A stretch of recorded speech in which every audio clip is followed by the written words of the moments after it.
Difficile de se soigner en plein mois d'août. Alors pour pallier le manque de médecins, certaines villes innovent. Le CHU de Corbeil-Essonnes propose des consultations délocalisées de l'un de ses généralistes dans les locaux de la ville de Grigny. D'autres patients, eux, se tournent vers les nouvelles technologies. Vivien Charrère avec Louise Simondet. Bonjour madame, comment allez-vous? Ça va? Fiston, ça va? Jusqu'à présent, le docteur Mabondo consultait uniquement aux urgences de l'hôpital de Corbeil-Essonnes. Mais depuis janvier dernier, 3 fois par semaine, il se délocalise ici dans ses locaux, propriété de la ville de Grigny.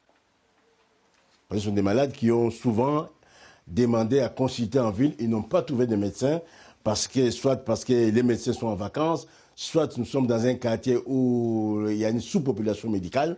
À Grigny, on dénombre seulement 3 médecins pour 10 000 habitants, contre 9 en moyenne dans l'Hexagone. Alors, bien souvent, il faut prendre son mal en patience. J'ai appelé hier et puis là j'ai eu rendez-vous aujourd'hui, donc franchement ça soulage d'apprendre qu'on peut venir là, parce que quand on appelle vers chez moi, il faut attendre une semaine ou deux. Ce désert médical, nous on en paye le prix et nos enfants aussi. L'expérimentation est unique en Île-de-France, gagnante pour tous. L'hôpital qui détache le médecin désengorge ses urgences. La municipalité, elle, prend en charge le salaire de la secrétaire médicale et les coûts de fonctionnement des locaux particulièrement bien placés. On est au centre de Grigny, entre deux quartiers prioritaires, Ivry 2 derrière moi et la Grande Borne.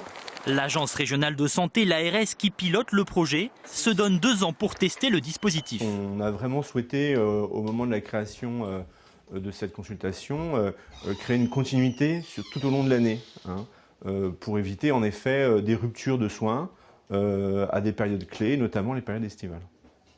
C'est devenu en fait hyper sensible au soleil et du coup c'est devenu un peu marron, donc il y a des petites taches qui continuent jusque là.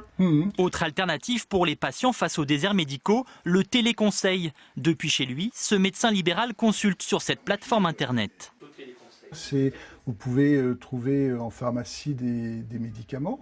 En Suisse, ça a beaucoup de succès. En Angleterre, en Espagne aussi. Nous, on est un peu à la traîne, mais on va vite rattraper notre retard. Je l'espère en tout cas. Ici, comptez 29 € la consultation, remboursable par certaines mutuelles.